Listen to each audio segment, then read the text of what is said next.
Hello. What's up, JJ? How you doing, bro? How you doing, brother? Doing well, man. How are you? Good, man. Not too bad. Yeah. A long week. Yeah. Long work week. Yeah. It's crazy. I was saying that today. I was walking out the office. It's Wednesday, and it feels like it's been forever already. Bro. Forever already. And you still got Thursday, Friday to go. Still got Thursday, Friday Yeah, to go. yeah. I'll make it through though. That's dope, man. I'm sure. That's So, dope. How was your week? How was your week? It's cool. It's I mean, just like any work week, you have ups and downs, but for the most part, it's all right. I try to stay each day, attack it a little bit differently, but separately, right? Not. Don't let the day before either drag me down or bring me on too much of a high that way I can be let down or whatever. So Yeah, you're right. You're right. yeah, you just finished your work week too last night, right? Crazy, Bro, crazy. Yeah, crazy, bro. It was insane. This chick crashed with her baby in the car, and she was drunk, and it was just like, bro, like, what are you doing? Yeah, that's madness. What are you doing? Sometimes it's hard not to become a little jaded, and you realize, like, you know, like this chick may not be a bad person, but you know what I mean, like you're just like, what the hell are you thinking, man? What are you doing? For what? Bad decisions. Bad decisions, bro. Bad decisions. And it's like, man, it could have ended way worse. It could have ended super bad for her. Like, could you imagine, like, doing something dumb like that and hurting your kid? Yeah. Little kid, oh my too. gosh. Bro. Yeah. You wouldn't, that's something that you wouldn't be able to live with, right? People get in accidents and they, unfortunately, right, stuff happens where they injure somebody else, right? Or they kill somebody else and that guilt to deal with. But your own, like, child, Your right? own child. That's because of negligence. Like, you're just being an idiot. You know what I mean? That's crazy, bro. Yeah, not because of anybody else, but something. But now we'll touch on that. We'll touch on that a little bit later. But I know last time we did this, it was on the night of the vice presidential debate. That's did you happen to see any of it or any No, highlights or nothing? I was like, you know what, man? I saw some shit on social media and people were going nuts, and I was like, forget it. Like, dude, so I watched. I definitely didn't watch the whole thing. Okay. But I watched a good, like some good snippets of it, and I actually watched a pretty interesting breakdown. And I have my opinion about how it went and what happened, but the breakdown I saw was interesting about how and why, especially in a debate setting, people do certain things. Yeah. Right. So one thing that they pointed out was how Kamala Harris kept doing her little giggle, and then she would look down. And he assumed that she was acting like she was writing something, or just scribbling, and she wasn't actually taking notes. It's a way to divert from her having to, like, as an appearance, engage in what's being said. But to me, in my opinion, I thought it was a true display of what a professional and someone who's very seasoned and prepared in Mike Pence versus someone who just, in my opinion, thinks that they're going to win off of popularity and by what media is saying. Yeah, dude, it was crazy, in my opinion, how lopsided. No the whole thing was crazy, dude. Yeah, I heard that. I need to watch it. Yeah, because we got our ballot. Did you get your ballot? I got my ballot. Okay, we got our I got ballots. the Kanye ballot.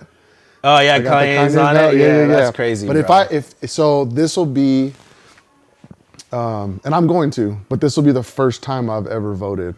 Oh shit. For anything, even local stuff. Obviously presidential.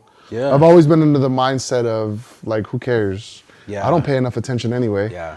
I don't pay attention to politics. Like, I stay out of it, all that stuff. Like, it's just not me. I'm not interested. Yeah. So I kind of just avoid it. But it's kind of too hard to avoid. Yeah. You know, at this point in time. Yeah. And I feel like and I hate the phrasing, and I hate the trying to guilt people into saying, like, oh, it's your duty. It's your obligation. Like, no.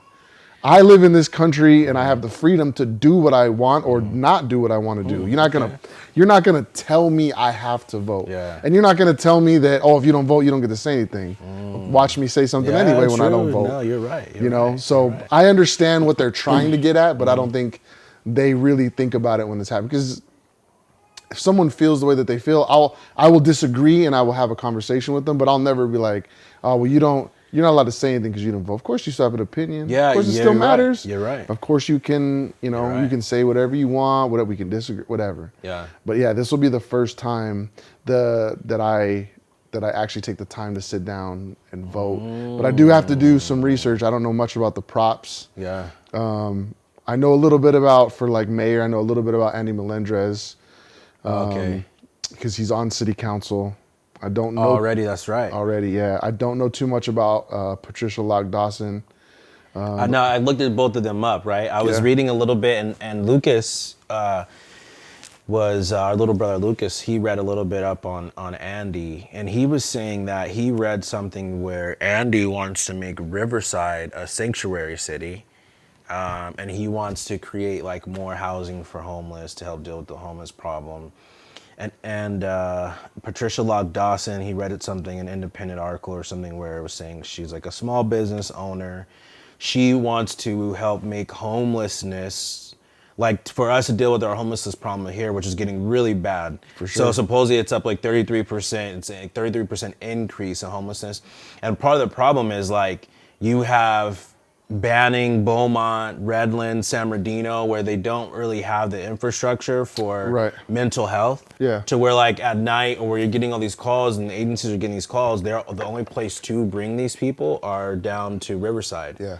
So now when they get them down in Riverside, like you can't hold them. They're not like under arrest. Like it's just a mental condition. So they like the facilities try to help them and then they let them go. But then they're like, well, who can you call? Like who can come pick you up? And a lot of times they don't have that support. So now they're just like meandering through Riverside, Well, and now they stay here. Yeah, you have that, and you have the reports of people saying that they've seen homeless taken from one city and came and dropped off, And or dropped given a off. bus ticket. Yes. They go to Riverside. Yes. I did a training last year, and I was with a bunch of other government people, and they were saying, I can't remember what city he worked for. It was like Laverne or something, some high-end place. He was like, we have 0 homeless people. And he was like, and you know why? Because they don't last here. If they're homeless, they get booted right out. booted out. And he was like bold and upfront about it. Like that's just what they do. Wow. They don't even deal with it. They kick them. They're gone. get rid Peace. of 'em. Later. That's Wow. it. So some of those reports, I'm sure, are a little. It's an excuse as to why homelessness is so bad in Riverside. But a lot of it, I mean, there's some fact behind Yeah, it. for And sure. what's going on in the economy and with everything with Yeah. COVID, like it ain't making things better. You have a Yeah. lot more people that are in a lot, worse A lot of dire situations. situations. Yeah, yeah. you're right. So For that sure. was one thing that I think we should look at, because especially where I live too, there's like a lot of homeless people. There is, by the yep. park, got the Yep. park around the corner. Yeah. So Down by the river bottom. Yeah, by the river bottom. Yes. It's crazy. There's always fires, shootings, people walking around the freeways. Dude, the like crazy shit. off-roading in that river bottom has been out of control lately. Insane with the razors and Yep. shit, bro. We've been talking about that. Like, dirt bikes, everything. we've been on a couple of stops where we're like sitting there and we're like, what the hell? Like 7 of them like, coming out from the dirt, Yep. from left, right, top, bottom. We're like, where are all these people at? And they throw like parties down there. Yeah, oh yeah. They're like full on parties underneath the freeway It's down there. it's the Inland Empire's Glamis. They're freaking Agatia Wells, whatever. You're right. Yeah, it's wild. But yeah, 'Cause you guys probably get a lot of calls and have to deal with that all the time, huh? non-stop, literally non-stop. But what are they doing? Are they like So, trashing it? Or so the city has, in my opinion, and we dealt with we looked at a homeless issue as a whole when we looked at it in the training that I was at, and in my opinion, Riverside is one of the most like forward-moving and innovative cities to attack homelessness. Very progressive, even though yeah. it may not look like it from an outsider's perspective. We have what's called the PSET team, the Public Safety Engagement Team, and that's literally their sole purpose is to offer services to people, is to create those interactions. Initially, first positively, and then sometimes they don't want it. So you got to just keep them. The idea is the homelessness establish camps, and then it's almost impossible to get them out from there. The idea is to never let them establish a camp. Yes. Hey, you can't camp here. Hey, you can't stay here. Hey, you got to get your stuff and you got to move. Yeah. There's plenty of places and there's opportunities. I mean, we're not just, oh, you move from A to B. Well, I'm going to kick you from B and you go to C, and then it's a certain. They're trying everything they can to offer these people some sort of opportunity. Wow. But a lot of people, man, they're not interested. That's Flat out dope, man. not interested. And they don't care. They do not care at all. And that's the challenge, huh? They do not care. Not only do they not care, but they're almost opposed to any kind of help at all. They don't want to be told what to do. They don't want curfews. Some of them are sex offenders, so they're not allowed in homeless shelters. And then they probably don't want to be tracked and shit, so it's easier to be homeless. Yep. They want no rules. They want nothing. They are where they are because that's where they've chosen to be, and they enjoy it. That's how they like it. It's easy. It's easy. They have no rules. No they don't have to follow anything. Yeah. responsibilities. So it is a real issue. It would be interesting to see. I know Mayor Bailey. He did that that thing where he spent some time out in one of those homeless tent things. So I know it's obviously on a lot of people's minds. So it'd be interesting to see how the both people running for mayor actually What they actually do. Yeah, what actually happens. Like whoever wins, right? I don't know. And then they don't have a mayoral debate, huh? There's no like. I feel like they should have like a town hall meeting where people get up, people ask them questions, and they get to talk about each other's policies and what they're trying to do. And I think that'd be interesting. As far as I know, that doesn't happen. But I don't know either. I've been out of. I was reading up on like city ordinances and shit, and they were saying that like, I read one that was interesting about the mayor. Like the mayor has to attend, or the mayor cannot miss 3 consecutive city council meetings. At any given point, or they have to vacate their position as mayor. Wow. Which is crazy. Wow. But now is what I'm really starting to get into it, even at work. That's not hard to do though, because the city council meetings are like a month apart. Okay, so that's not bad. So So you have some time. Even if you can miss 2 and be like, okay, I gotta go to the next you got yourself a good vacation between the two. That's not bad, man. So I you know what? I love the concept of it and the fact that you have civilians in the sense of community that are like, hey, let me get into this appointed position and try to make some decisions. It's like when we're getting grants and funds and they're sitting down and having these roundtable talks, they're able to be like, hey, like what are we gonna do? And I, from my perspective too, the city's been very progressive. They're doing a really good job on trying to progress and trying to make the city better. Yeah. Whether it's financially and fixing the budget and correcting the budget, balancing the budget, or dealing with homelessness, creating more jobs, hiring more people, hiring more police officers. I will say too, there are, I won't say everybody, and I won't even be too specific, but there are city council members now that are very much, especially during this uncertain time, where they were very much on the side of the people that had already had jobs within city government. They were very much like, well, we need to keep these people working first. We need to make sure that they get paid before we go on. For example, the 4th of July fireworks show. Yes. Huge topic. I mean, you had the very, very top where they were like, no, this absolutely has to happen. And then you had other people who were like, well, if this fireworks show is going to cost X amount of dollars, well, that's money that could potentially be taken away from such and such an employee. Let's be realistic. I realize the idea of a fireworks show at a time like this is a good uplifting thing for the community. But what about the person that could potentially not have a job because we wasted or they're not hiring? And think about it. In my opinion, dude, fireworks are the most anticlimactic thing ever to be done. And even worse than that, don't ever show me a video of your fireworks show. I know. Don't well, I've seen that someone like what are you gonna do with that? What are you gonna do with the video of fireworks? Yeah, don't post it on your social media. No one cares about your fireworks show. Lame, bro. That's interesting. But yeah. So with that, you have that. Obviously, you have the props and stuff that are coming up for different things.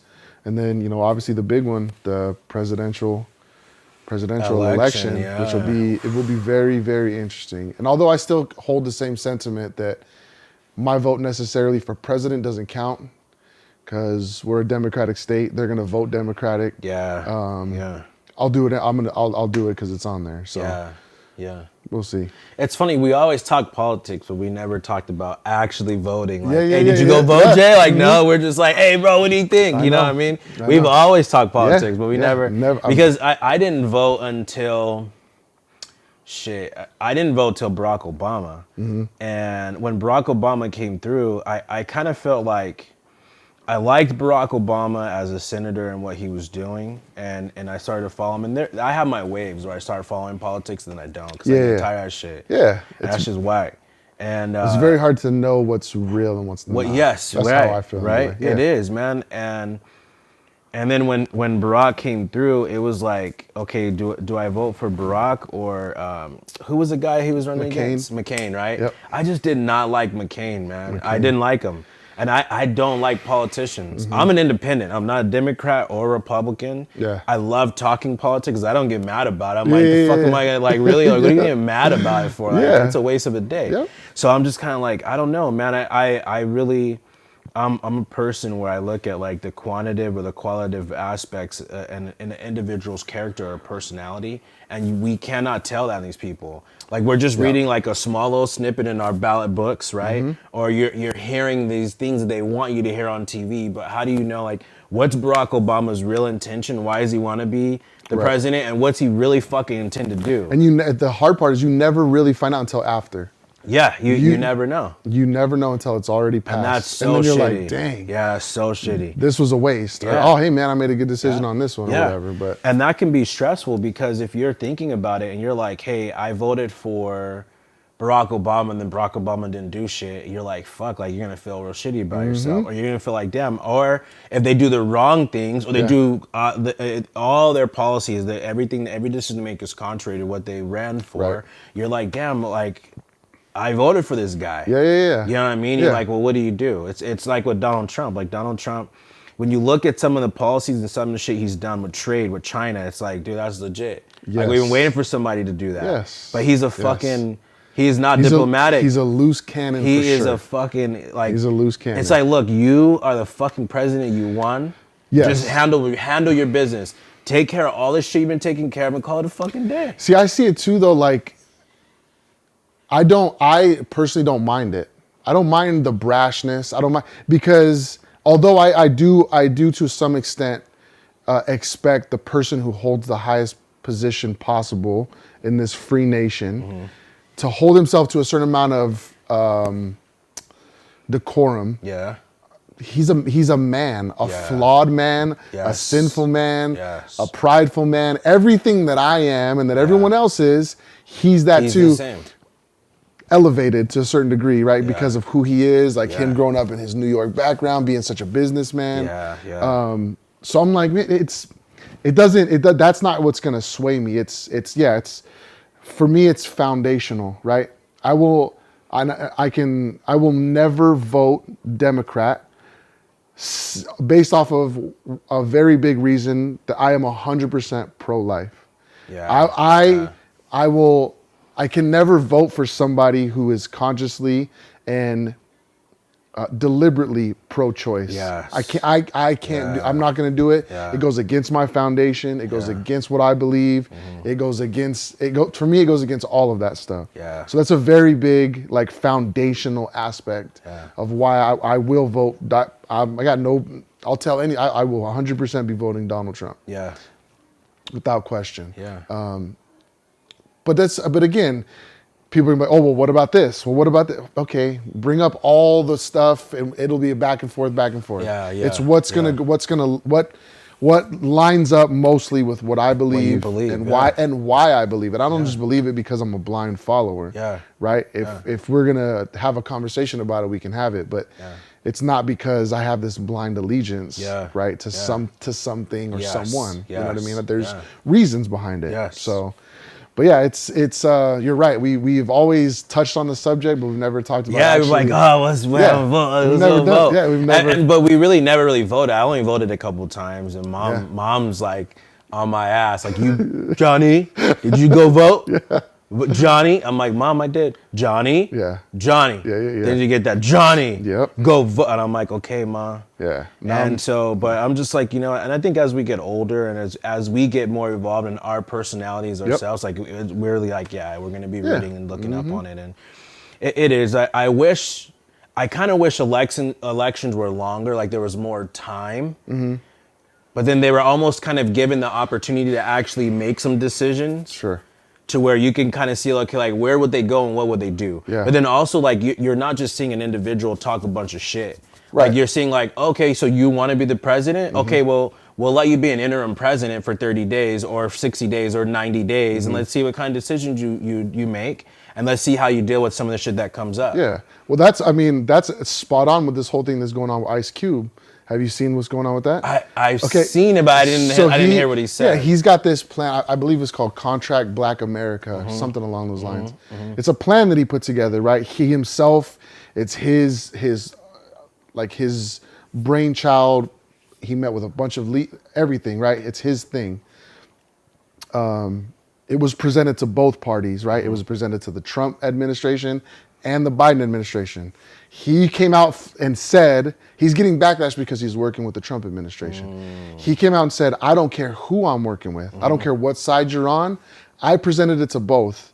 The Biden Foundation said, or the Biden campaign said, we'll work with you, but after the election. Whereas Trump was like, well, let's see what you got. Let's do it. Let's do it now. Right? So that's kind of along those lines. Like, Yeah. why wait? What is the purpose of, if this is something that can be looked at, and even if you use parts and pieces of it, you get an idea and you get a chance to move forward. Whether you become the president or not, you still have a chance to do something good that is wanted by a lot of people. Yes. And you still don't take that opportunity to do it. Yeah. How people are mad that he's working with the person that wants to work with him doesn't make a lot of sense to me. Bullshit. It's just people being mad because it's Donald Trump, right? They're just mad. Yeah. And it's crazy because it's like you said about pro-choice, like I almost feel like a lot of people get into this realm of like, I have to be pro-choice because this is where they're kind of going, in the sense of like, this is what I believe in. Maybe a couple of these people there they create that level of association, and when they have that association, they have to agree with everything that association brings. Yeah. You know, like it's almost like it's their identity. It's their identity, right? Like if you're gay and you live like a gay lifestyle, like you have to be like extremely or you have to like flaunt and show that you are, versus just being who you are. Right. Or if it's like if you're like a jock, I don't know, even making like a simple analogy, you're a jock, like being overly jockey, like it's like people just don't understand. Well, it's tribalism, right? Yeah, people want true. to feel like they're part of the tribe, the association. And when the overall tribe is pushing this big wave of this type of thing, they're just jumping on it because, hey, I'm part of that. That's me too then, right? Rather than being individuals. Yes, rather than being individuals.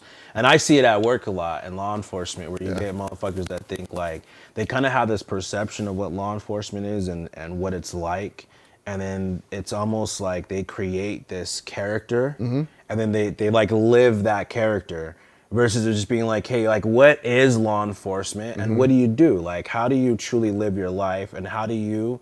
But see, the problem with that is a lot of us don't do the soul searching and understanding of who we are, and then accepting who we are. That's interesting. Because if you don't understand who you are, and you create that association, you're just going to be a puppet for that. Whatever you feel and whatever you try to find throughout your life, you're always going to be searching.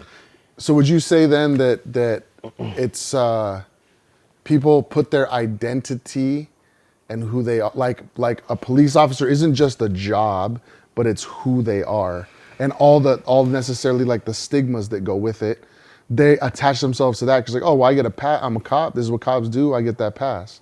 Yeah. You know what I'm saying? Because right now, I mean, there is hardly a hotter topic in society and culture than police officers, law enforcement across the board, right? Yeah. From you have the hardcore one side of defund the police, which to me is a ridiculous idea. Fucking crazy, bro. Ridiculous idea. Crazy, right? bro. To defend the police, right? Which is all the people backing law enforcement. They're all on the same page of thinking more training, right? I know you yourself, you put yourself through a lot of training on your own, right? On your own dime, on your own time, your free time, because you want to do what you can to progress and get better.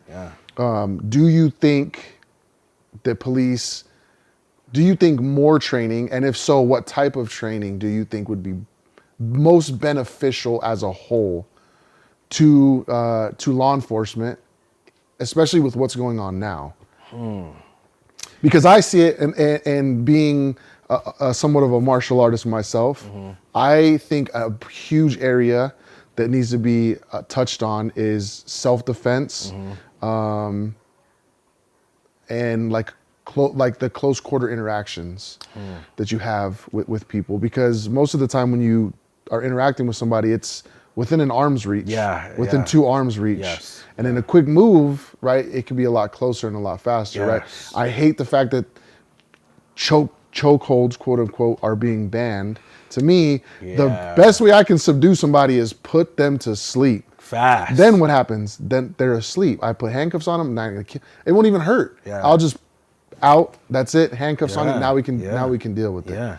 But that comes not only with the training, but that training brings with it confidence, and the confidence to understand what you're doing, how to do it. It brings that interaction that could be such a high, intense level down. I agree, man. I mean, I feel like you have to have that training because there's always going to be that circumstance or that individual that goes to level 10 and you have to go to level 11. Sure. And so if you're going to go to level 11, you need to be prepared because you don't want to injure yourself or get anyone else hurt. And when you have the skill and knowledge, you'd be like, okay, like this guy is going to 10, I'm going to 11. Like what you need to know how to do it. And a lot of times I think from department standpoints, and especially from like a risk management side or from the risk management aspect, and especially living in California where departments get sued all the time. It's easy to sue anybody. Sure. And the majority of the time, like the state or the county or the city, they're going to be like, let's just pay them some money and call it a day. Even private companies do it all the time where they're like, let's just give them $10,000 because we're actually going to save money. You know what I'm saying? So it's almost like more people, like the higher ups are looking at it as like, let's just pay out versus training because it's going to cost us more money to train. And then we're going to have people off the beat, not working patrol, right? And then like it'd be easier, like if Joe Blow just kind of goes a little bit too far, let's just pay the guy out and call it a day and they'll shut him up. And most people feel that way. Like, and my problem with this whole defund the police thing, like, I don't see, it's kind of ironic. I love the way that it's going because it's kind of creating the narrative for people to truly think about what they want. And what are they getting? Like what kind of services are they getting? And they're standing up for it. But then it's turning into a monetary thing now where it's like, well, let's just take their money away. Right. And then it's like, okay, hold on. Now you guys are being stupid. They don't go hand in hand. Yeah, they don't go hand in hand. Like you're taking steps forward, but now you're taking 10 fucking steps back. So perfect example is Minneapolis. Motherfuckers came through at the George Floyd and was like, yo, let's defund the police, fuck the police, we don't need them. Now, I just read an article yesterday that the fucking people that live in the city are suing the city because they're like, the police aren't showing up, there's no police there, right? The city council that was like, we want to disband these motherfuckers, right? They came through and went to the new chief and was like, yo, why aren't you guys responding to calls? And they're like, dude, our guys they're being dragged through the mud. And they're like, bro, like, what the fuck am I doing? Hey, why don't you send your caseworker to go handle that armed robbery? They said there's shootings every day, every night. So now it's almost like you have all these people, and what's crazy is like there's so much talk in the United States about Minneapolis, but no one's fucking listening to who lives in Minneapolis. No one's listening to, no one's going to Minneapolis and pulling the people out. I'm like, hey, what do you think? What do you think we should do? Like, maybe the city council is, but from living in California, Southern California, I don't fucking see that. But now all you see in the back end is like, they're like, bro, like there's like crazy violence out here right now. And nobody's fucking doing anything about it. Like I have my kids, like I would be mad as fuck. I'd be mad that if some bitch ass celebrity in California is trying to defund the police and my city council's listening to this dumb motherfucker, and then now they're defunding the police and now we have criminals running around the fucking neighborhood, bro. I would be furious. I start cussing a lot more and I start talking about this shit. Fired up. Because people, man, it's stupid, bro. People, like, it's like, hold on. Like if you have an idea, I love the fact that we have this idea and we're having this conversation. We're talking about like systemic racism. We're talking about all these things that people have maybe felt some kind of way for a long time, or maybe they have their perspectives or their opinions. But now it's at a forefront to where we can sit and kind of talk about it. Well, it's almost like culture, life, technology, everything has progressed, right? So far and so fast. Yes. That the policies, and I'm not even necessarily talking about systemic problems as far as people making more money than other people. What I'm talking about specific to the police department is a lot of these policies, they haven't kept up with what has been changing. It still seems to be a prehistoric way of thinking, but a current up-to-date way of trying to act and be. And they just hasn't caught up yet. Bro. It just, and to me, I mean, I don't know your feelings on the idea of trying to replace officers with like social workers. Come on, if you're gonna send somebody, if it's a domestic violence case, right? The statistics on this are very clear. Yeah. The most dangerous situation an officer can walk into, is a domestic violence case, right? It is. There was a sergeant got killed in Houston, and forgive me for forgetting his name, but and God rest his soul, and God bless his family and help them grieve with what happened. But I think it was in Houston. It was a domestic violence situation, like in an apartment complex, is what I read.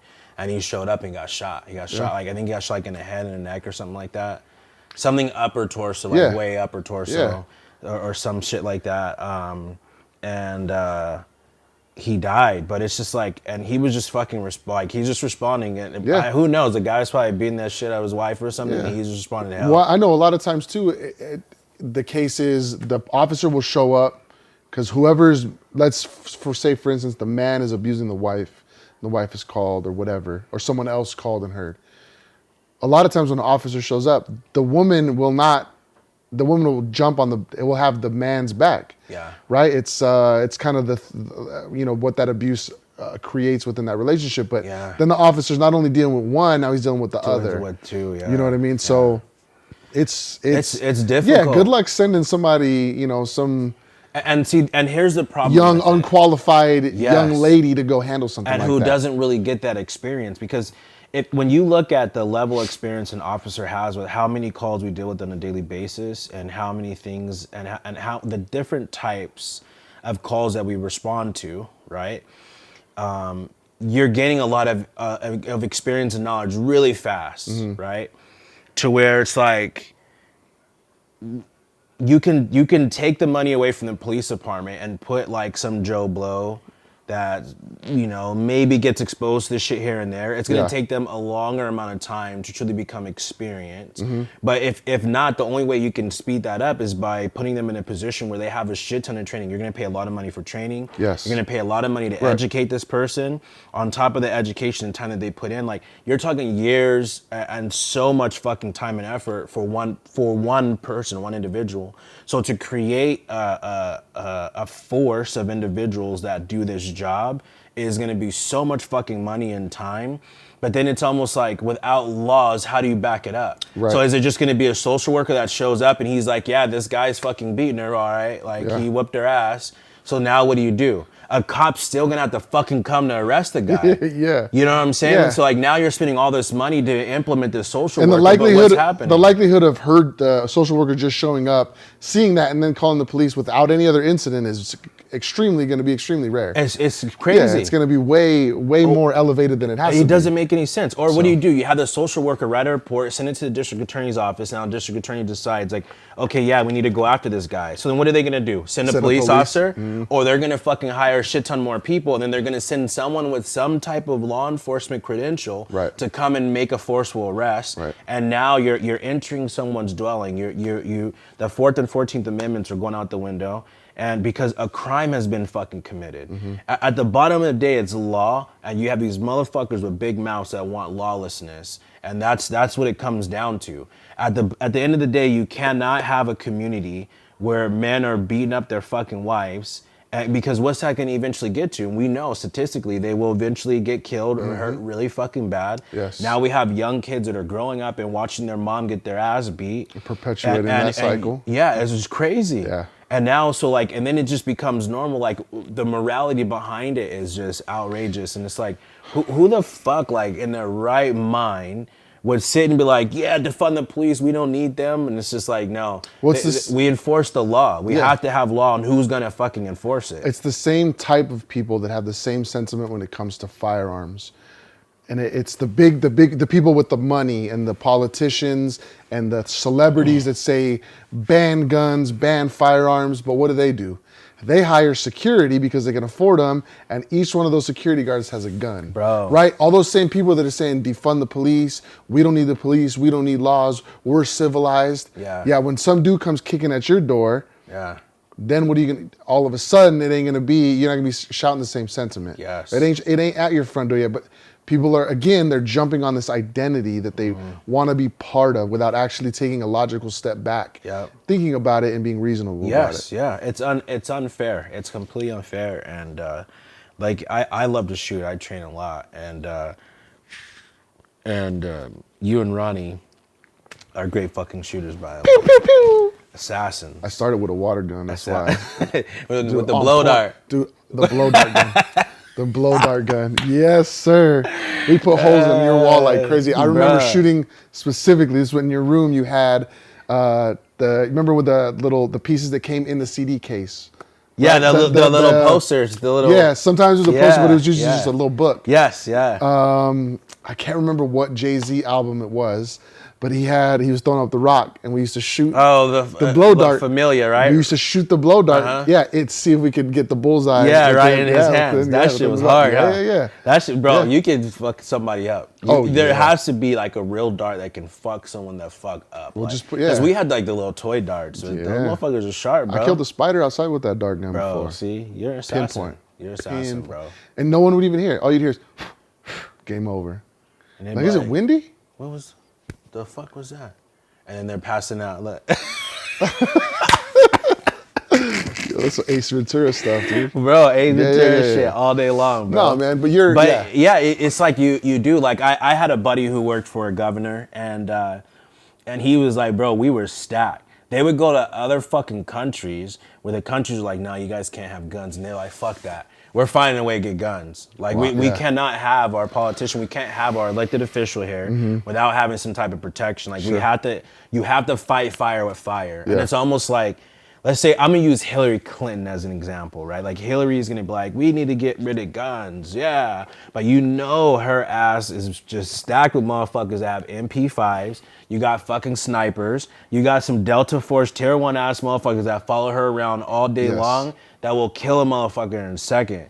And that's what keeps her alive, and that's what helps her sleep. That's what helps her sleep well. When she sure as hell was the first lady, she had all them all those special agents around her that each one of them were strapped. All the time. And these aren't just like some guy with a fucking gun. It's not a security. It's not just some dude. Security card who's now allowed to hold a weapon. Like these are hardcore motherfuckers that devote their life to training and service. Right. And that's just like a lot of police officers. And why are they so good? Because of the training. Because of the training. Because of the training. Because of the training. Yeah. So now it's almost like, okay, you have police officers that are devoting their life to protect people, but they're not necessarily getting the training because it's like on a lower level, right? So then, like, you know, most politicians probably feel like, okay, we're at a higher risk of being assassinated or attacked or whatever the fuck it may be. So we need some tier 1 motherfuckers around us, right? And so, and it's okay, it's a little bit understandable, but it's unfair to think that like just because you are who you are, where you are, you need it, but this person doesn't. Yeah. And so there's always a level or some type of circumstance that's necessary for this individual to where it's like, hey, I need to protect my family, or hey, I need to protect that family, or hey, I need to help protect my fucking neighbor because your ass, you're tier 1. I don't get tier 1 operators. I can't just fucking pay these guys $100,000 a year and contract them out to just follow me around all fucking day. Yeah. Like it's up to me. It's up to us. Yeah. And so it's like, you know what I mean? I think that But I'm also a huge proponent of training. Like, I don't feel like people should just be given CCWs, concealed carry permits, right, to carry a gun. And I don't feel like people should just fucking willy-nilly carry a gun because it's dangerous, man. There's when you talk about maintenance, when you talk about people who don't know how to maintenance guns, people who are running around with dirty guns, guns that malfunction, people who fucking shoot themselves. Police officers have more what we call accidental discharges. We call them ADs. There are more ADs in law enforcement than there are fucking bad guys shooting at law enforcement. That's crazy. Which is crazy. There's more. It happens all of even the senior guys. And and you guys are essentially quote unquote trained on a firearm, right? That's part of your that's part of your tool belt, right? Both figuratively and actually. Yes. That is part of you guys. You guys carry a firearm. A fucking gun. Yeah. But you get That's a lot wild. of motherfuckers though where it's like we go through the academy and we shoot like 10,000 rounds, bro. We shoot a lot. Yeah. But after that, we don't shoot that much. So like now You guys just got to qualify. We just got to qualify like once a year, Yeah. or annually, right? And then we shoot once every 3 months, or maybe we were shooting once a month at one point. And sometimes it's hard for people to make that, like, because we'll pay like $300,000 for a contract to shoot somewhere. And then what we do is like, they'll be like, okay, the range days are the 11th, 12th, and the 13th. That's it. Those are the only days we get from the facility. So now it's hard because you have people on vacation. You have people that are sick. They can't make those 3 days. So now you can't shoot that month.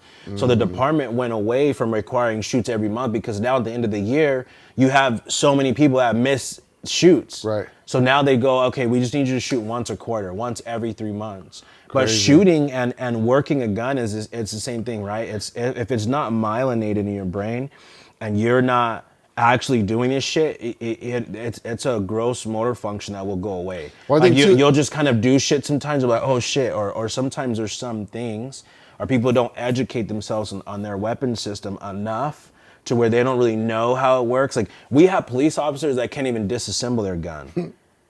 And it's Well, like, it goes without saying, there's a lot bigger difference shooting at a paper target than shooting at someone who's shooting back at you. Yeah. Or you have some sort of threat around you, right? Forget pulling the gun out of the holster and aiming it, right? Like everything gets thrown into melee when something else is pushing back and has some sort of resistance. So, and if you don't know and you're not prepared for that, so that's where like the necessity of training comes in. Is like, guys, if we get a new gun, like we just recently transferred to or transitioned to a new gun about like a year or two ago. And it's like, if we get a new gun, we only had 2 fucking days. We had 2 days to shoot that gun, and it was just, it was so fast, it was so rushed. It was like, hey, load up 5 magazines with 15 rounds, get onto the line, the firing line, and shoot. And you're just like, go reload again, And so now it's like the mindset where it's like, you have 100 people who all learn differently, who are all receiving this information differently, and you're just rushing them through it because you don't have time. And you don't want to pay the money to really like, hey, let's block out a week. Let's, even if you say a fucking week, let's block out a week to teach these guys how to use this fucking gun. Right. And it was like, when we went to the range, we probably sat for like a fucking hour and a half. Just talking about guns. Right. And just talking about the specific mechanical guns. function of the gun, Right. the way that it's supposed to work, how it works, right? Because you have an understanding of what it is that you're actually, the tool that you're using, Yes, to do and what how you're does trying it to do. actually fucking work? Yeah. You know what I'm saying? Besides, most people just see it as like, I just point and shoot. I have this book called, it's, dude, I always forget the name. I always associate with a name with someone that I had dealt with that work. So I'll have to come back to it. But the book is called it's called Human Behavior and the Principle of Least Effort. And essentially, it's like when a man wakes up, a man's gonna think about like, okay, what do I have to do today, and how to, like, what's the easiest way to get it done? Yes. And is there anything that I can avoid having to do, right? And it's almost like a survival mentality, right? But at the same time, like, when you're looking at us living in this first world country where we have all the luxuries of life, the convenience of life, the convenience of choice, the convenience of freedom, which is a fucking convenience. I actually went to Del Taco this morning and they didn't put enough hot sauce in my bag, and I was... You're livid, huh? Oh, dude. Livid. Don't ever give me 2 burritos and 2 packets of hot sauce. That is unacceptable.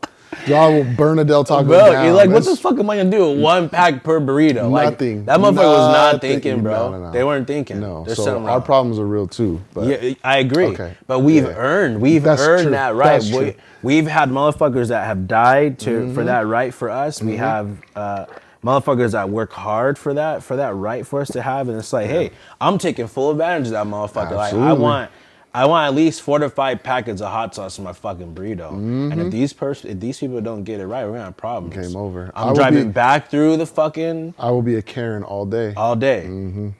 I sometimes when I'm thinking like, what the fuck were you thinking? Yeah. When you Like, when you get home, did these come out of your paycheck? yeah. There's no way hot sauces cost you that much. You can't throw a little extra in the bag. Bro, you're getting paid to give me hot sauce. Give me fucking hot sauce. I already paid way too much for the burrito. Bro. And you jip me on a bunch of stuff that's in there. So at least give me some hot sauce. That hot sauce has to be like 7 cents per pack. Like, bro. You're being generous too. Bro, give me some more Generous. fucking hot sauce. Yeah. No. I take offense to that. Yeah. Yeah, you're right. That's a whole nother podcast. I agree. I get offended. The first world problems we have to deal with that are real problems. Yes. Yeah. I feel like when you go, the person's like, fuck this guy, I'm gonna give him 2 packets of hot sauce. I didn't like the way he said hello to me this morning. Yeah. I'm gonna jip him.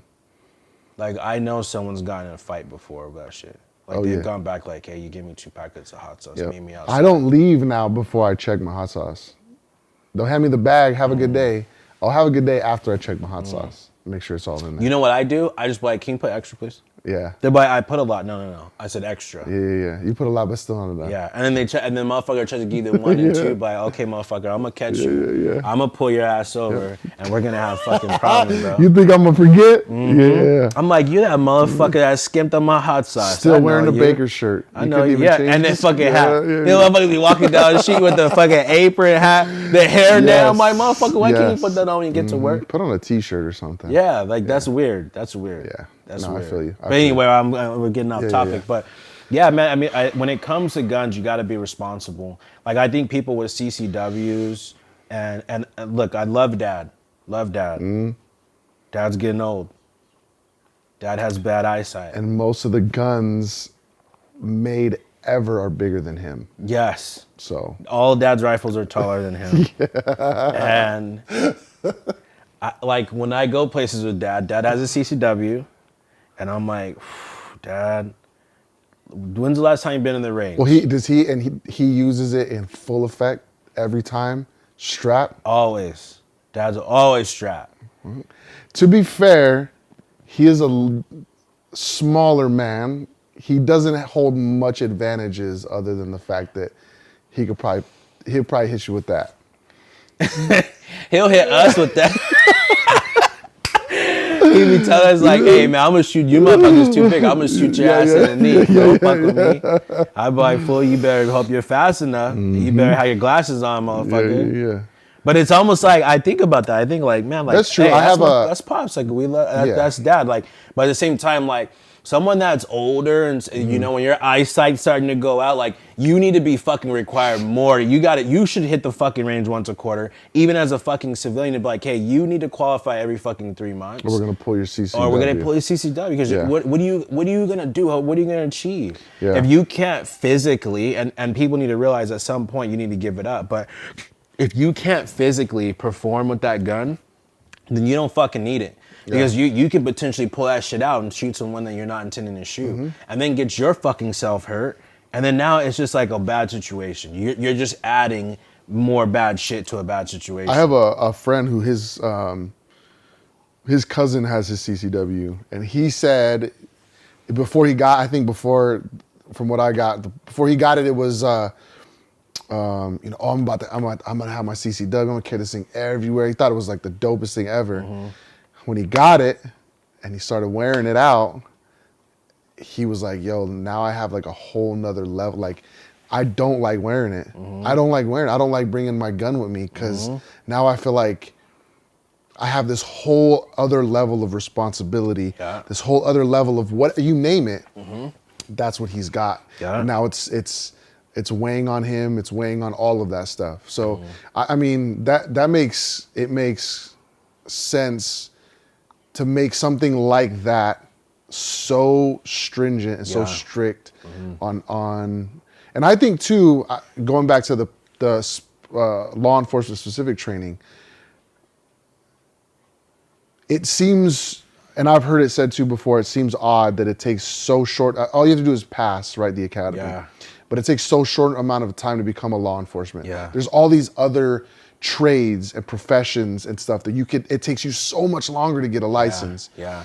Training, continual training throughout a law enforcement officer's career, I think it won't necessarily weed out the bad cops, but it puts a lot of corrective measures in place for those quote unquote bad cops or negligent cops or cops that are just kind of in it because they get to have a badge, right? They're getting a paycheck. Right, right. So the good and consistent training throughout the career, I think, has some corrective value in a law enforcement, in the longevity in the career of that law enforcement officer. Because like you're saying, if you only do it in the academy and you never touch that subject again until a big scenario happens and you're forced to, what happens in the interim? Yeah, well, it makes no don't sense. know. Like you're not even prepared.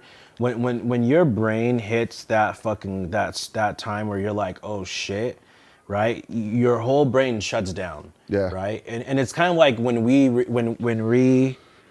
look at or we reenact a scenario that happened where you're like, oh shit, or like an earthquake, right? Yeah. And you're like, you know what I'm saying? Like, oh fuck. Yes. You know, like everything shuts down, and the only thing you're thinking about is like survival at that point, right? And so, and what's happening in your brain is your amygdala is working. It's your fight or flight. What do I do? And then the only other thing that your amygdala, the only other portion of your brain that your amygdala can pull from to help you make decisions is your frontal cortex, right? Which is where your memories and your training and all the shit you know is stored. And so you might be like, oh shit, and then it might kick in. Yeah. Right? So then it's almost like if that's void and that's not there and you don't know what the fuck to do, you don't know how you're gonna respond Right, it's and how panic. to react. Yes. It's panic. And you can't have cops running around with fucking guns. And a lot of them motherfuckers do get real badge heavy. And then you can't have them running around being badge heavy, right? And then you get false positives. You get those things where you might have this big ass, like we were talking about Samoans, how big those motherfuckers are, right? And how dense they are, bro. Right? But you think like I was saying earlier, we had the two Samoan dudes in the car. One of the dudes was like fucking 6'3", like 280. And he wasn't fat. Like he was just a big ass in a fucking Dodge Charger, like a fucking bear. You know, a little image of the bear on the sarcophagus. Bro, like he was like chilling too, like, what's up, man? And I'm like, bro, this motherfucker was huge. Yeah. But it's almost like it's like what do you do when you're faced with that, right? Like you can have the false positive where you tell him what to do and he does it. Right. Because you're a police officer. He's like, man, there's laws. Laws are ultimately what govern, not the police, right? Yeah. Laws. And so he does it. So now that creates a false positive in that individual because now he feels like, oh shit, this big ass dude listened to me. You think that that's gonna happen every time? Yes, until the time where he's like, no, fuck you. And then now you're like, shit, what do I do? And then now when it is a big ass dude and you're maybe a smaller dude or maybe a woman, you're like, oh, only thing I can do is pull out my gun. Right. And now we're equipping individuals to do that. Yeah. So it's almost like that's where the training comes in. But to me, even being a police officer, I even take it back. Like I wanted to become a police officer because I wanted to give back to the community. And one of the things I understood, like when I became a police officer, there's always folklore shit and all this bullshit a lot of cops talk about. But one of the things they always say is like, don't work in the city where you live. And I fucking completely disagree. That. Yeah, I have heard that. I completely disagree. I disagree too, because you see these, especially, I think it was several years ago, you saw a lot of heartwarming videos of, and even if you want to put it to a racial thing, white cops policing black neighborhoods and them going and shooting hoops for 10 minutes with the kids outside. Like, what better example and what better rapport are you creating with these kids and with this neighborhood than saying, look, I'm here to protect the people that need to be protected against those people that are doing wrong. Yes. Because the reason that they're there is because people do wrong. Yes. They break those laws, as you were saying. Yeah. But let those, hey, I'm someone you can call and you can trust. Yes. When something goes wrong. Yes. Right? And so, and that doesn't happen when you don't care about San Bernardino because you live in Corona. Yes. Right? That Yeah. doesn't happen. Yeah, it's right? just a fucking job. You're just showing up and you're responding to your calls. Yeah. You don't give a fuck about the community. You don't care about the people. Like you're getting shitty service. Horrible service. But, and here's the thing too. You pull that big ass Samoan dude over, let that motherfucker live 2 blocks around the block, right? And you're like, damn, this motherfucker lives right down the street from me. Yeah. That motherfucker will talk completely different to that person. Yeah. And will not get live with that guy because you're probably gonna run into this motherfucker in the grocery store and you're gonna have major problems. Yeah. But when you're running into this motherfucker in LA and you live 50 miles away in fucking Eastvale, you're like, fuck this guy. What are the odds? So now you're willing to push the envelope too. Yeah. You know what I mean? So it really comes down to like what we're learning. Like right now we have a lot of old ass people that are running departments with old traditional mindsets, and those motherfuckers need to go.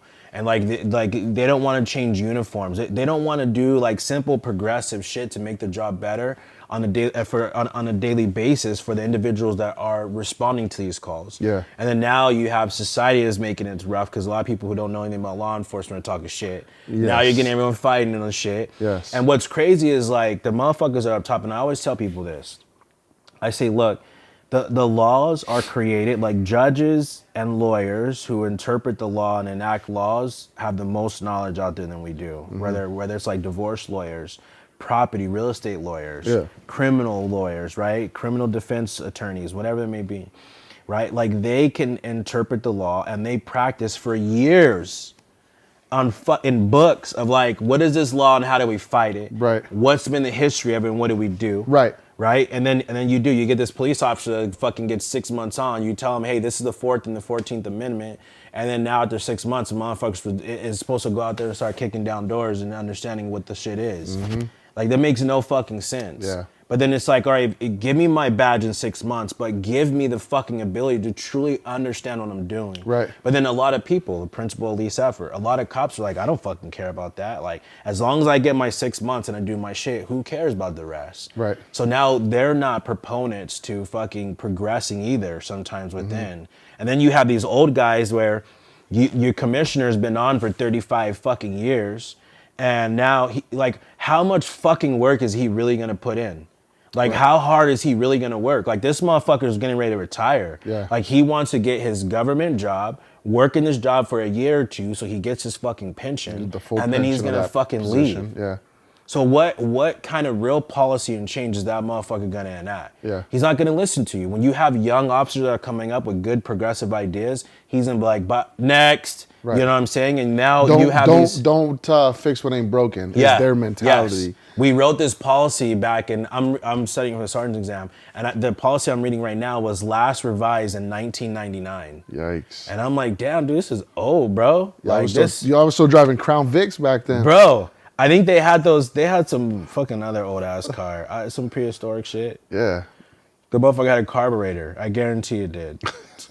We drive carburetors for fun now, right? It's like, I can't even fucking figure out how to fix a carburetor.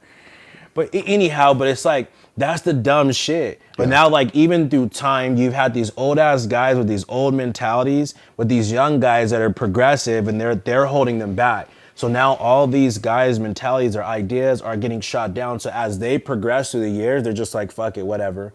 Yeah. Eventually, the majority of these guys, and sometimes these guys don't even let those progressive people promote. They let the people promote who are gonna do what they say. And so now that person's like, well, this is how Joe Blow would have done it, so this is what I'm gonna do. Yeah. And now that's how you have that succession of these fucking idiots that are making decisions. There's no real man. trailblazers. There's none. And they don't want trailblazers because when you have a trailblazer, that means you have to fucking work. Yep. That means you have to work. You got to put in the time and the effort to make sure that things are moving in the right direction. You do the trial and error, you do the legwork, you do the research, you do all of that stuff to make sure that the direction you're moving in is the right direction. And if it's not, you make those adjustments. You alter one way or the other. You listen to those people around you. You take in information and stuff. So it's crazy, bro. Even when I got into recruitment, they told us like, look, like, just go to career fairs here and there and just kind of do, and you'll be fine. You don't need to do anything else. And so now it becomes this cush job where it's like, fuck, I'm not working patrol. I don't have the stressors of like pulling someone over and getting into a gunfight fucking multiple times per day. Yeah. You know what I mean? Like there's some months where I have like 90 to 100 contacts, 70, 80 contacts. That's pulling people over and contacting I was going to say, someone. and I would think it would be safe to say 100% of those are not on an ID, not on a positive Yes, like just situation. A consensual contact, Yeah. like, hey man, what's your Yeah, name? yeah. My name's Officer Russell. Yes. Oh yeah. Yes. You know, no, it's Yeah. like, hey, what the fuck? What are you asking me questions for? I'm the fuck to talk to you. Yep. Every time. You know what I'm saying? So then you're like, okay. So then like motherfuckers get tired of that. So now they go into inside positions. Yeah. To where like they're like, oh dude, the lieutenant only wants me to fucking go around and like all I gotta do is go to career fair. Talk to some kids every now And then maybe here and there, and it's like, no. So me and my partner at the time created this program where we were busy all the fucking time. Yeah. And we were like, hey, why aren't we hiring more people? Why aren't we hiring enough?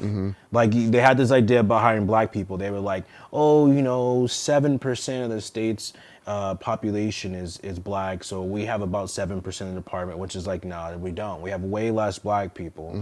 But when you're looking at percentages, like 7% of 35 fucking million people is like fucking millions of people. Like you can have 100 black people in the department, right? Yeah. Like that's crazy, Yeah. right? Or in any race, right?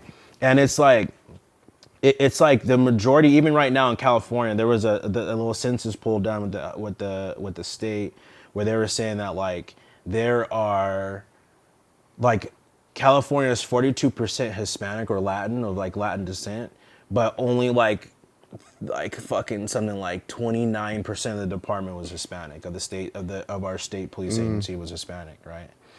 And then it was something like, like 30% of the state's white, but like 40% of the department was white, which was crazy. Right. But then no one addresses those. Like no one's ever, everyone will take the time to find the easy stat to be like, oh, only 7%, so we only have 7% black people. Yeah. But no one's gonna look at like, well, how many white people do you have and how many white people are here? Yeah. And then when you do pull that together, it's like, oh, it's crazy.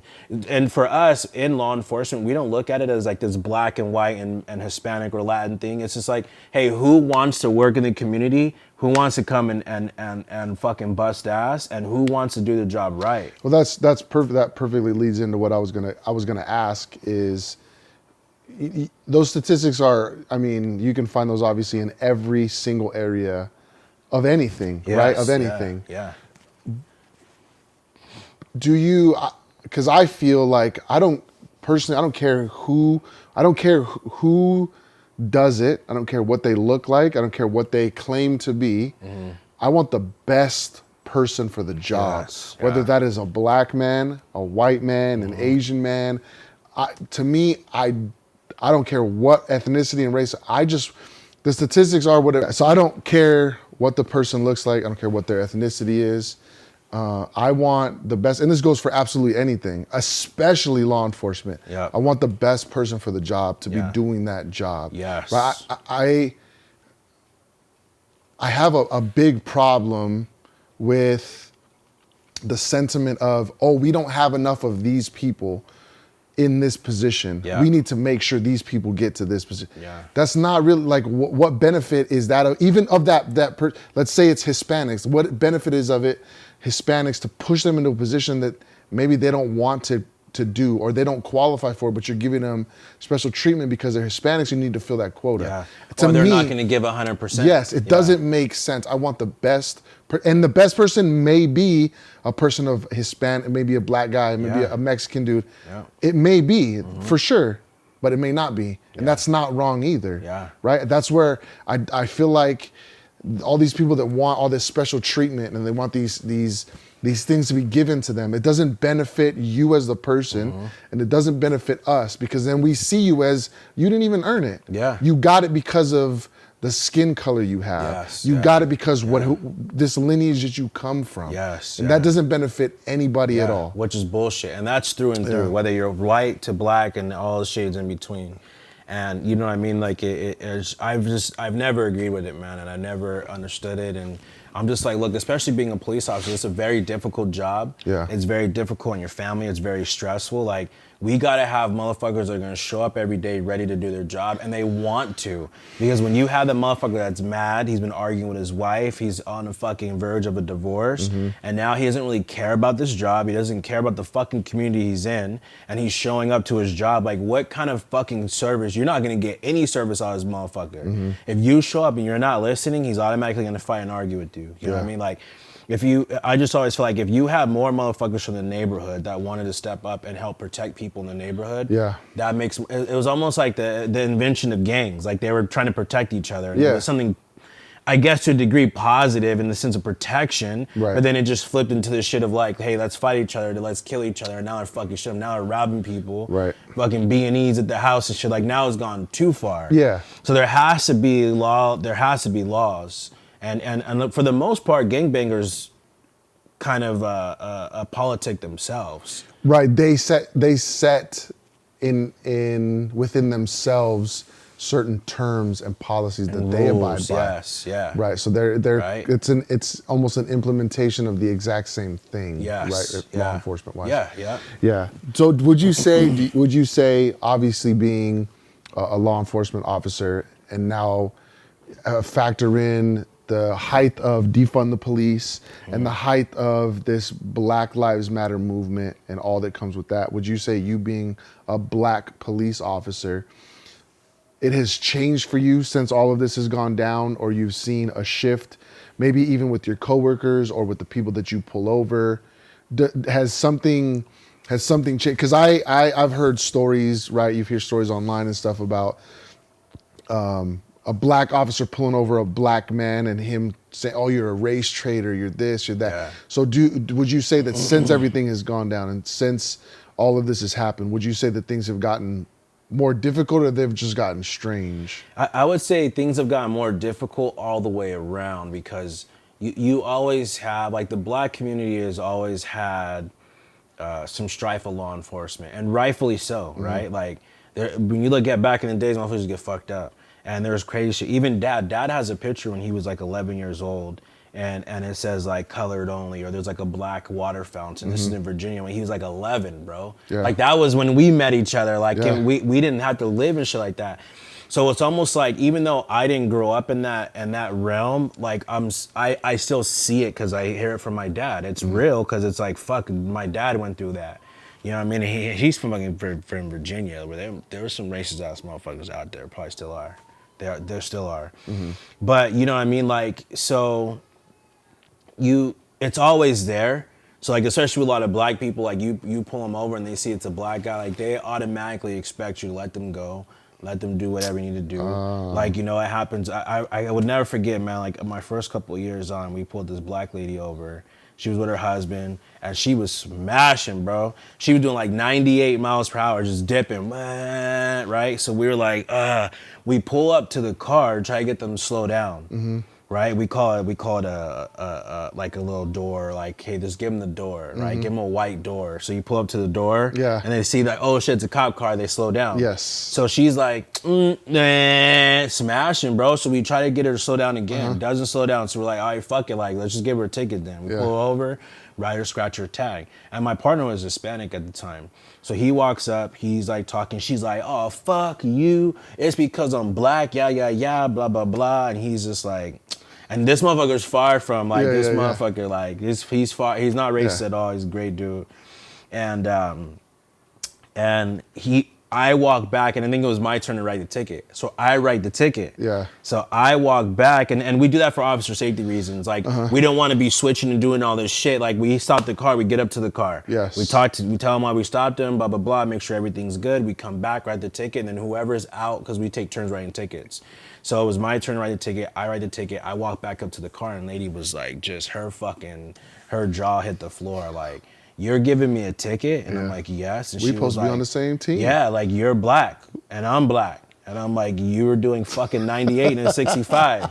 Like, I tried to slow your ass down 3 times. You didn't slow down. Like, I have a job. This is my job. I write tickets. You earned a ticket. And so she's like, boy, yo, mama would be mad. It was like talking all this shit, bringing mom. And I'm like, yeah. man, shut up. Now at that point, I'm like, man, fuck you. I'm going to add extra shit on here. Yeah. Like, look, I'm doing my job. Like, even being black, like, don't fucking put me into a box just because I'm black and you're black. Like, I'm going to look out for you. Like, my biggest thing, I think, for minorities in general is that even in lower income areas is education. And when it comes to education on how the law works, how policies work, right?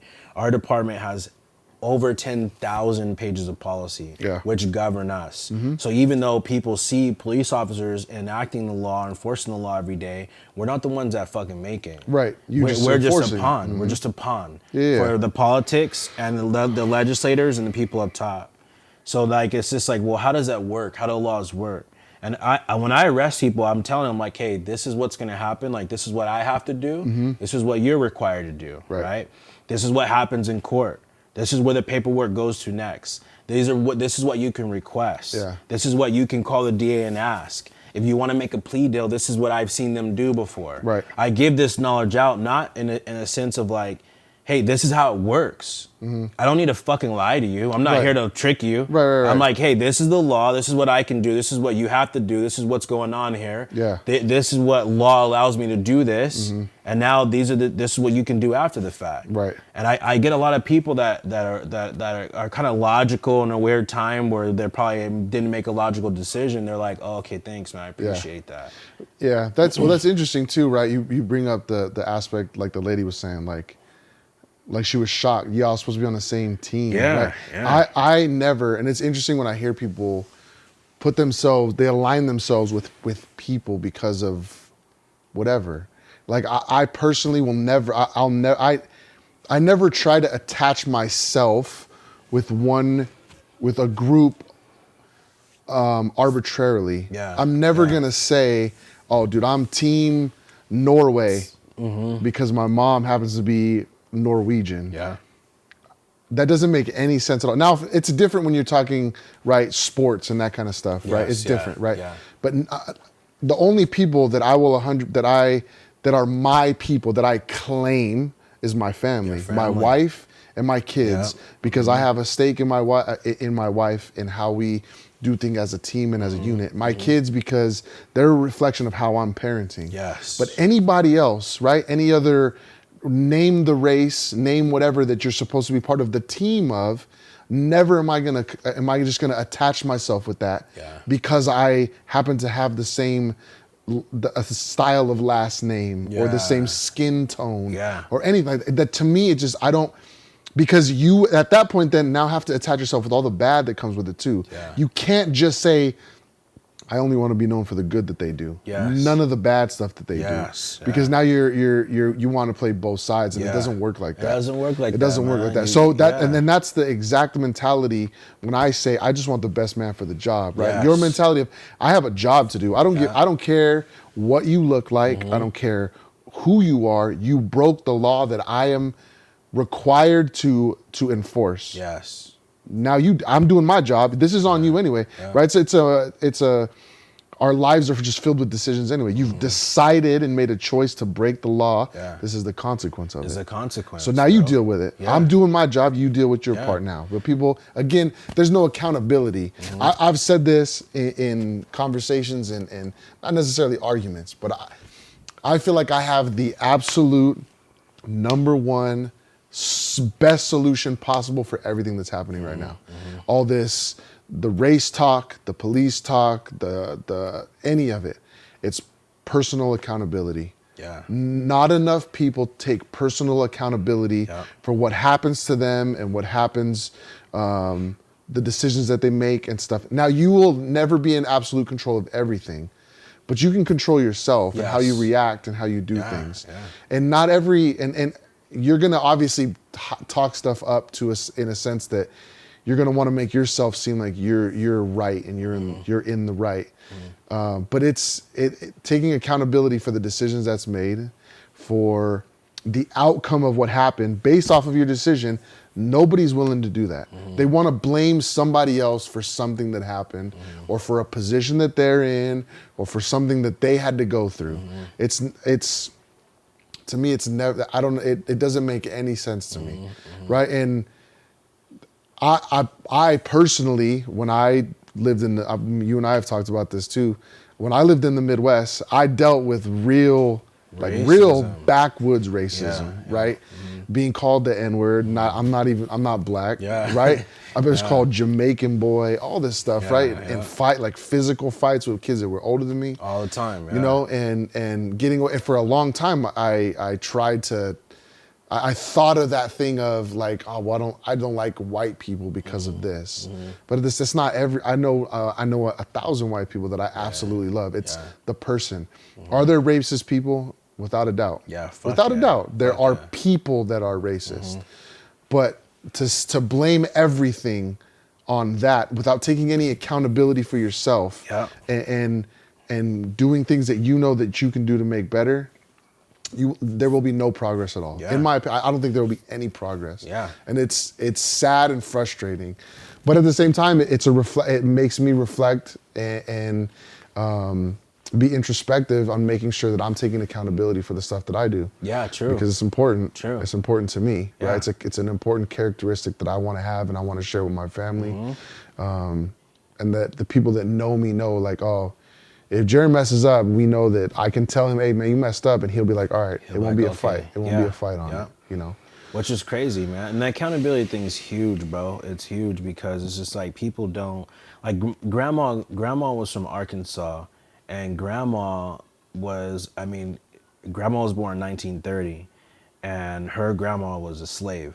And it was just like crazy. Like she had the direct lineage straight to it, and she kind of looked at it as like, look, when we were kids, she would tell us, hey Johnny, listen, there are white people that are good, and there are white people that are bad, right?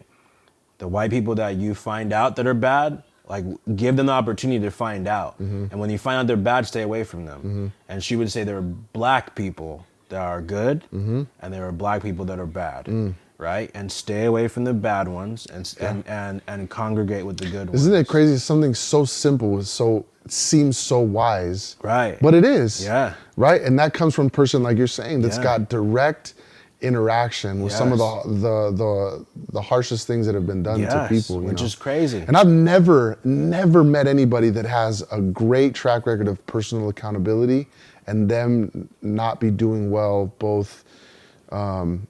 Like in life, and then spiritually. Yeah. Right? They're never not doing well. Yes, yeah. Right? People that take accountability. They're never not successful. And I don't mean that monetarily, but they're just doing well. Yeah. Right? They have a positive outlook. It's not a everybody's against me. No, it's kind of attitude, never. you know? And man, grandma had stories for days. But grandma loved Jesus. You asked her what's in Ecclesiastes? She'd be like, oh, this is what it's about. Yeah. And this what's in chapter 18. And you know what I mean? And she knew her shit. She loved her Bible. She's in her Bible. And she loved God. Yeah. And she had a personal relationship with God. And she had her accountability. Like, look, you gotta treat people for who they are, and that's it. And that's how we were raised. Yeah. So I wasn't raised as this like pro-black thing. It was just like, hey, you're black and you're proud of who you are. Right, but you're human. But you're human. Yeah. And you gotta love people, and you gotta give everyone a chance, regardless of what the color of skin is. Like, we don't fucking float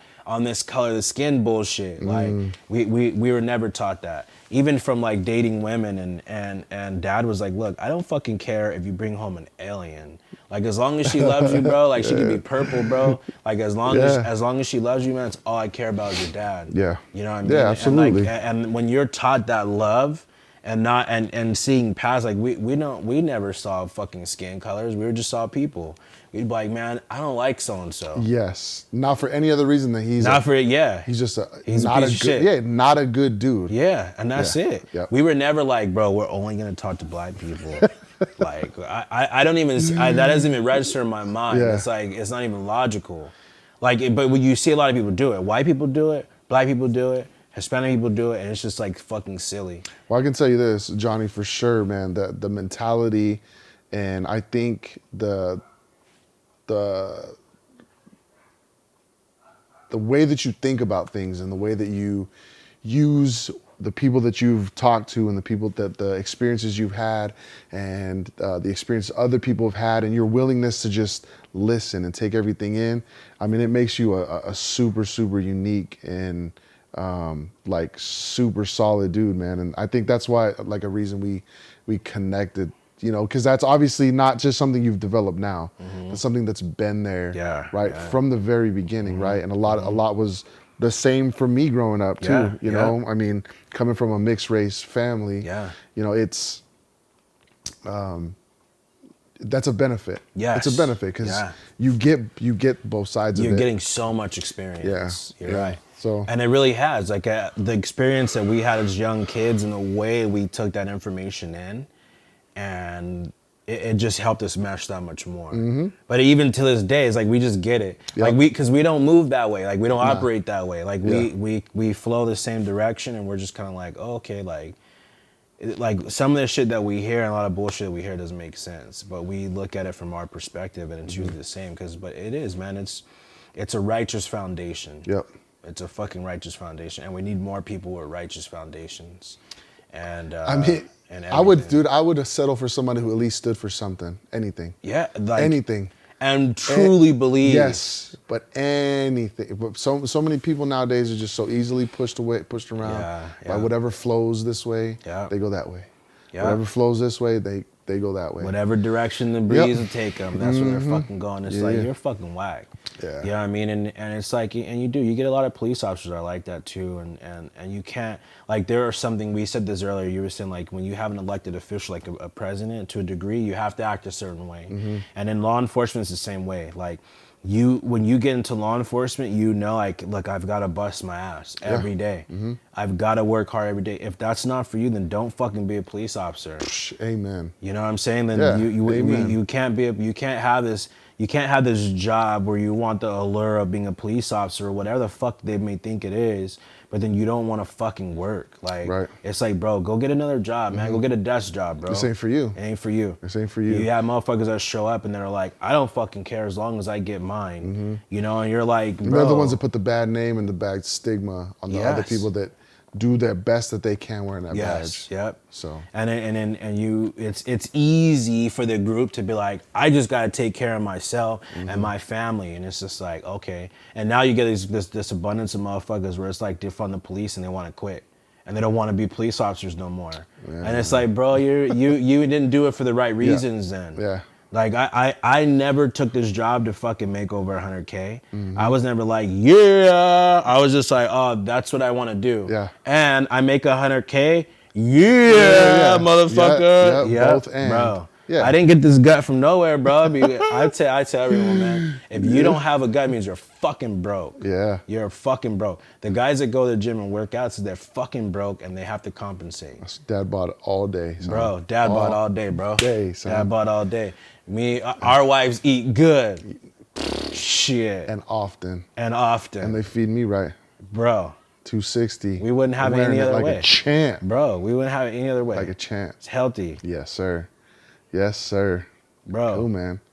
We hit everything on this one. That's a good one.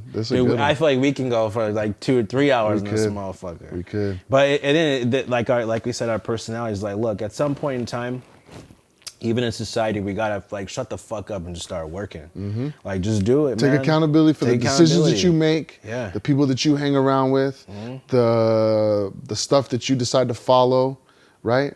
Take accountability for all of it. And if you stand for it, stand for it. Know why you stand for it. Right? If you got to arm yourself by doing some kind of research, do it. But there's no reason for people to just want everything and blame everybody. And then want everything and not be willing to fucking work for it. Like, bro, don't just sit back and talk. Don't just sit back and type a fucking message. Like, get your ass up and work for it, bro. Go do something then. Like, do something productive. Do something that's going to help somebody. Do something that's going to help the community. Like, if you want to change a fucking law, then figure out how to write one. And do it. Go show up when the legislators are talking about that shit. Go do it. If you fucking disagree with a law, then go to your local legislator and be like, hey, I don't agree with this law. What can we do about it? Because guarantee you, they're going to start seeing a whole other picture. Those legislators are going to be like, sorry. Yeah. And now that whole focus is going to be on something else. Yeah. So now it's almost like all of us are fighting. The police and the common folk are fighting when we all serve the same person. And the person who is supposed to serve us is just fucking sitting back drinking lemonade. Yep. Easy Bullshit. job. Easy job. Yeah. So, I don't know. Cool, We'll man. see. Well, I love this one, dude. Yeah. Loved it. Yeah. Yeah. We'll continue on. I mean, we got some other stuff. We can, like you said, man, we can go. This is the tip of the iceberg with all this stuff, dude. I mean, on and on. It's. Yeah. It is. It's crazy, bro. It's crazy. It is. So we'll have another one. We'll get another topic that we'll come up with yeah. and we'll talk about it. But man, well, especially now, I mean, the law enforcement one is so specific, obviously, because it's what you're in. Yeah. And it's such a polarizing topic Yes. in today's society. Yeah. You know, you have firsthand experience with it. Everybody's got an opinion with it. Very few people are, you know, living it day in and day out. Yeah. Constantly, Yeah. you know, especially, so it's refreshing and it's enlightening to hear it from your perspective. And obviously it's coming from the worldview that you have, right? Dealing with that as well. So yeah, hopefully people were able to learn something on this one today. I know, man. I definitely did. Even as much as we do talk, man, I always learn something when we have these conversations too. Man, so every time we always bro. do, bro. Yes, so. sir. All right. Hey. Well, goodbye. Goodbye.